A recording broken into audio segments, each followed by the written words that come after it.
Hi everyone and welcome to Rage Print. I'm Andy and this is episode 13 of our chopper build, and in this episode we're going to be making the dome doors, and that will enable us to then put in the dome arms, the ones that do this, giving that bit of a chaotic nut look. So yeah, why don't you join me and see how we get on. Okay, so starting off, I've got all the parts laid out, and I have labelled them with R and L, so that when they come off the print bed I didn't get them mixed up, because they are very, very slightly different. So I group them all together and let's get going.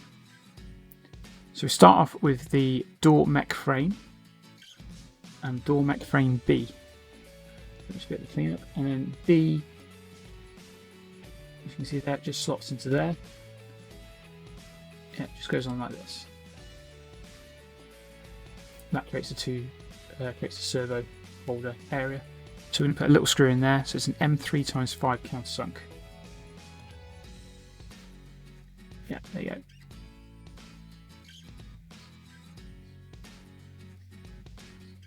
So that just screws into the plastic and we're done. And I'll repeat the other side. So in this instance I'm building both at the same time because this isn't a long build. So we've got the two door frames. So now we've got the door. And I'm just trying to work out which way around it goes. Yeah, it is that way. There is only one way around it can go, and when you have it laid out it kind of makes sense. So these are the bars, and we have the top, middle and bottom. So they are slightly different lengths, so I decided to number them so I don't get mixed up. So the one with the gear is number 2, and that goes in the middle, so number 2.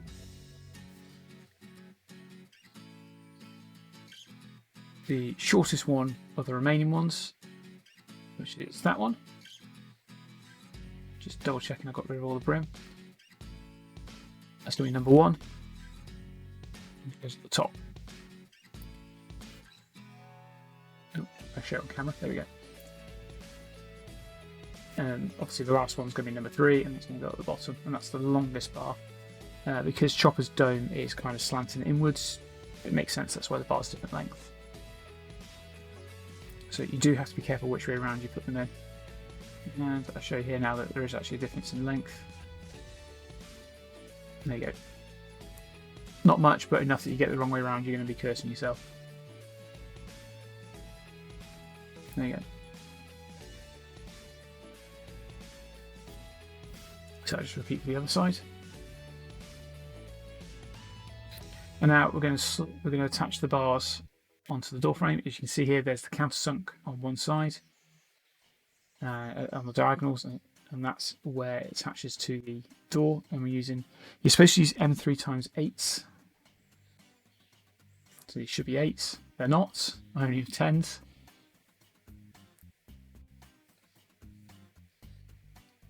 So they just screw in, and I find they're not going to screw in. They're not going to go all the way through, no matter how much I try. They're just going to sit too proud, and if I screw them any further they're going to go through the plastic of the door.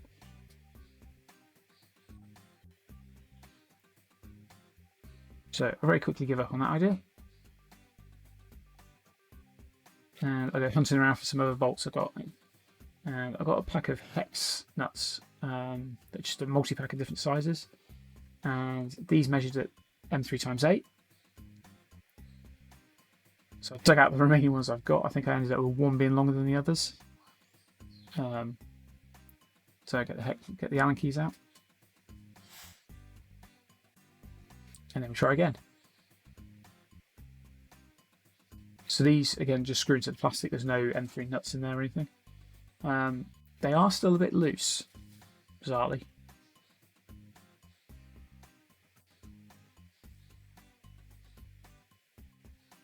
And they still sit a bit proud, and I don't know if I can't remember if I show it here or a bit later on. Yeah, I'm trying to work out why they're not going in. It might be because I've already screwed the holes for the ×10s. but I screw them in eventually.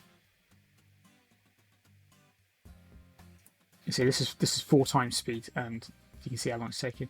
So yeah, we work on the next bar on R2. And these ones seem to go a bit easier. Again, it's probably because I haven't re-screwed these ones with a different type of screw. So, yeah, and the last bar goes in.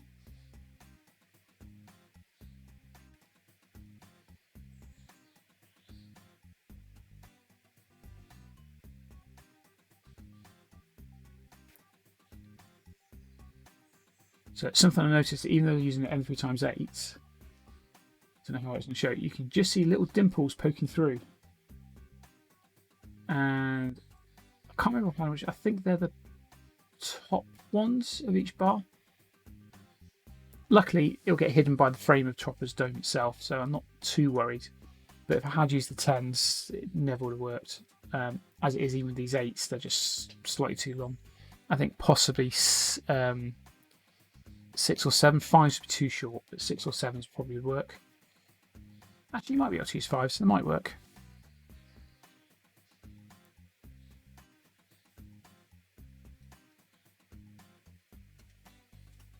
So let's get the last bars in.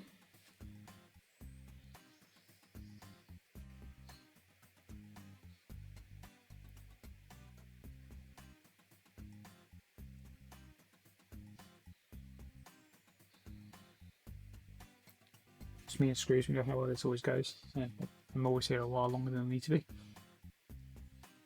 So the last one's going in.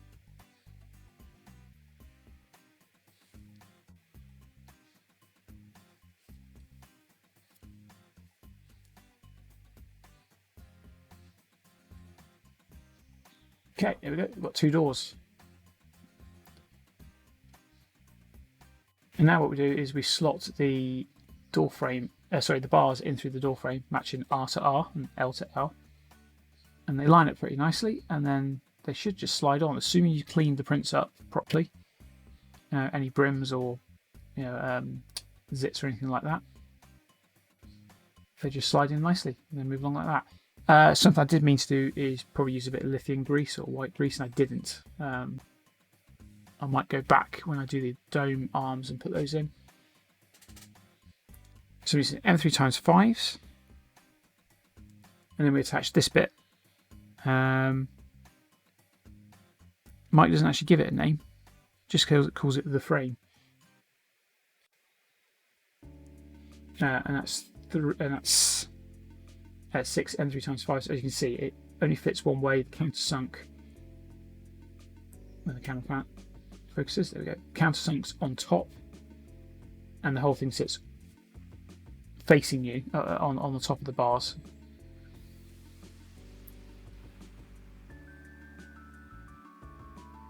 And then just very simply screw into the plastic again.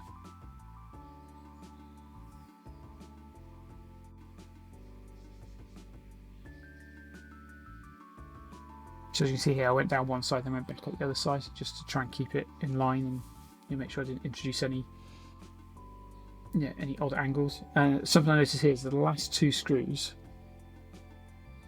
on the bottom bar don't go in, or rather they screw into the first bar, but don't screw into. Sorry, they screw through the frame but not through the bar. So I end up using a bit of EMA to stick it together. It does mean that I have to break that weld to take it apart, but it's better than it just sitting loose and wobbling and screws falling out and all that. So we repeat. Take a quick drink. Repeat again for the R side. And I also have the same trouble here on the bottom screws, that they just won't bite into the bottom bar. I suspect it's my printer. At a certain point it doesn't like printing, it's not dimensionally accurate at a certain point. I'll have to try and work out where that is on the bed and try and fix that. I can't remember how I printed this and what orientation they were. If I bring up the Cura 3MF file, that'll tell me where they were on the bed. So that is pretty much the door done. So now we just have the servo. So we have the servos here. we need to take a servo gear. Sorry, these are the servo gears, and we need to grab a servo horn, just a single horn, and that glues into the frame. Into the gear, with the plug facing up. Servo coupling, that's how Mike calls it. Yeah, the bit that connects to the servo, that should be facing up as if you're looking down at the servo gear. And then you just epoxy them in, making sure that the hole lines up all the way through.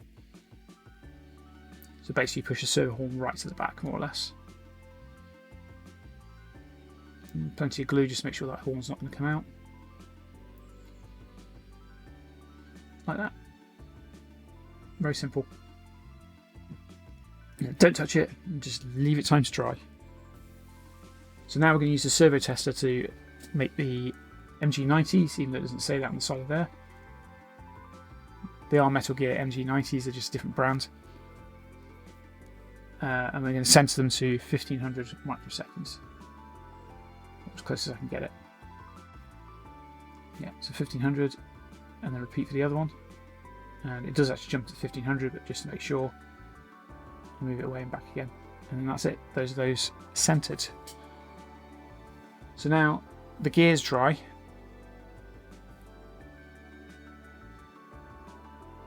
So we pop the gear on. So actually I get the frame first to try and work this out.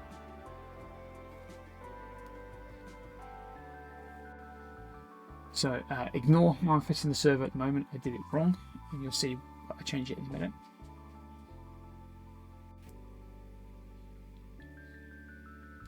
So what I'm doing is correct. How I position servo is wrong.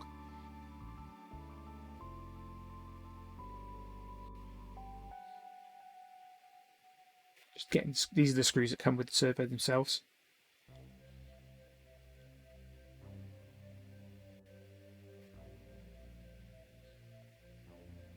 I found this build quite relaxing. It was quite straightforward, apart from the muck up and Mech here. So you can see it's just screwed in, and then you try and get the frame in the centre of the bar, so equal amount of bar either side, and then attach the servo horn. And that's where I realised my mistake, that actually the servo should be sat on the top. So you can see how I'm putting the servo. The servo's centred.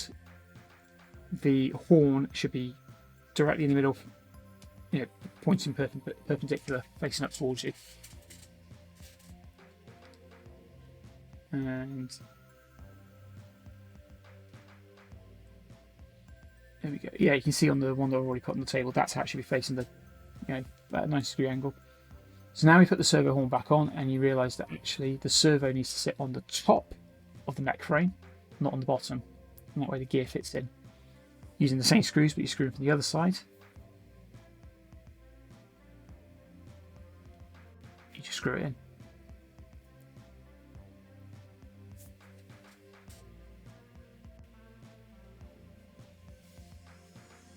That's it. That's pretty much it built. So just repeat for the other side, making sure it stays. So I counted the amount of holes and made sure that the same amount of holes were visible either side, so it was as close to the centre as I could get. So again, just screw the holes in, put the screws in through the servos.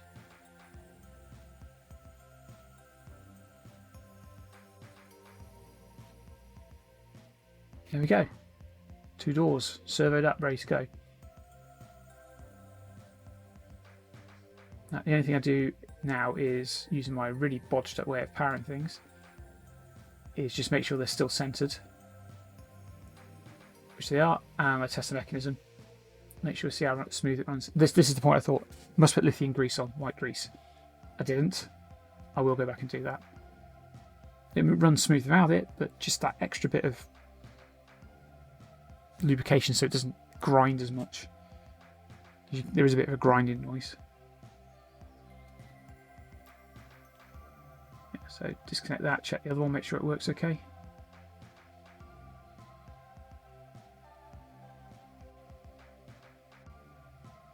And as you can see, the servo tester doesn't allow you full range of travel, so it's not going to right to the other end of the frame.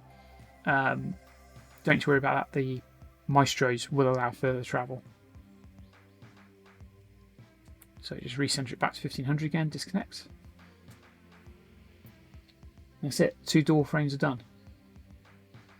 So now we're going to mount it into the dome. So we need some M3 square nuts. And they just slot through the top of those 2 bars there. So just push them down and make sure that the holes are lined up.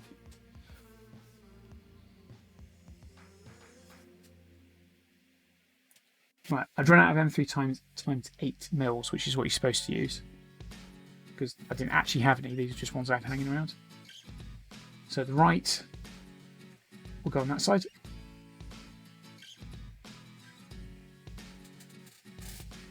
It depends what you call left and right. You know, is it as you're looking at the droid, or is it if you are the droid is left and right? But so it should be M3 times 8. I'm using M3 times 10. And you can get away using an M3 times 10 in this case, which is very simply 4 screws,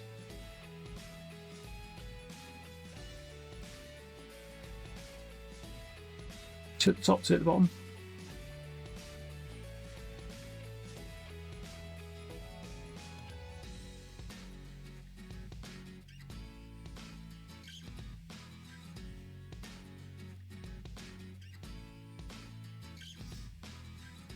There you go, just check that the movement's not binding on anything.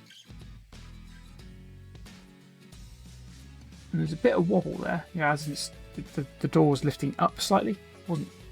Not too worried because it seems to sort itself out as it starts moving.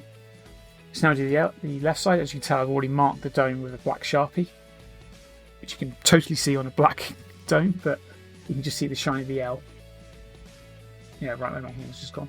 So again, just repeat 4 M3 times 10s, or 8s if you have them.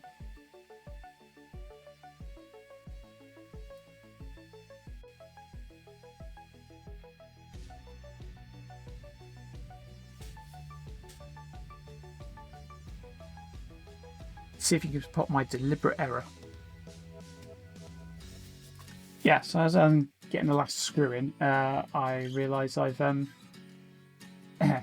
tangled the servo wire behind it.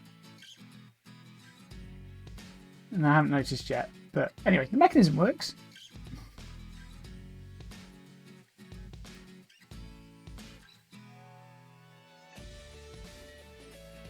So I realised what I've done, and yeah. So it's just a simple case of unscrewing the 2 screws and letting the wire out.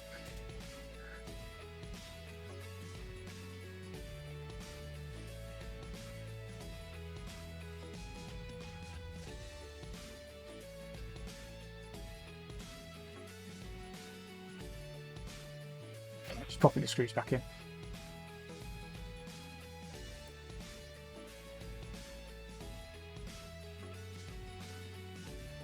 Right, so now we connect the servo tester up again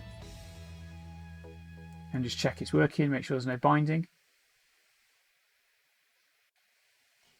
As you can see, because the servo tester doesn't allow full range of travel, it's not actually closing the door. That's not a problem because the Maestro should allow further travel, as I mentioned before. And I think here I noticed there's a bit of binding. So where the door is being pushed up, I notice it's actually pushed away from the frame, from the dome.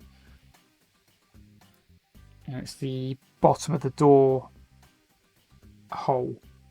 There's like a little, yeah, there you go, and just adjusting it there. And it moves fine after that point. So yeah, that was a relatively quick build. That took me about an hour and a half, 2 hours to do all that. So yeah, it went well. All done.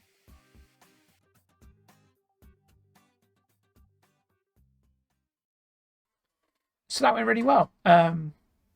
Relatively straightforward. Apart from a bit of the problems with the screws going into the doors, you're pushing the way through the other side of the door. Strange, they were 8mm screws, the Allen key ones anyway, and they were pushing through. So maybe it should be 5. 5mm. I mean, I could change them over back to 5mm and see. But you can safely use a 10mm screw when attaching the dome mech to the dome, which is good to know, because 8mm seems to be quite hard to get hold of for some reason. I don't know why. But yeah, that's the last structural piece. Well, the dome arms are the last structural piece, and then it's electronics. Just debating whether to do the electronics for. No, I'll do the dome arms, because that way when I do the electronics, I can code everything on the Maestro at the same time, rather than coming back and redoing it again when the arms go in. Yeah, and then we're electronics and then painting, pretty much. There's still the greeblies to add, but they're printed. They just need adding and then painting along with the rest of it. You can see the electronics board just underneath those R2 legs, and yeah, it's getting there. That's not my R2. That's Loz's R2. He's dropped him off. I'm going to do a bit more work on him to get him ready for painting. We might do an episode on that. And then Loz is going to go get it painted professionally, and then hopefully ready for droid builders in August. Yeah, never know. I might have Chopper ready for droid builders in August. I might even have BB-8 rolling, if not painted. That'd be good, wouldn't it? So, yeah, I think it's going well. I'm picking up speed again and getting going again. Now nicer weather's here, I'm actually able to do stuff. But yeah, thank you very much for watching, and I'll see you again soon. Bye.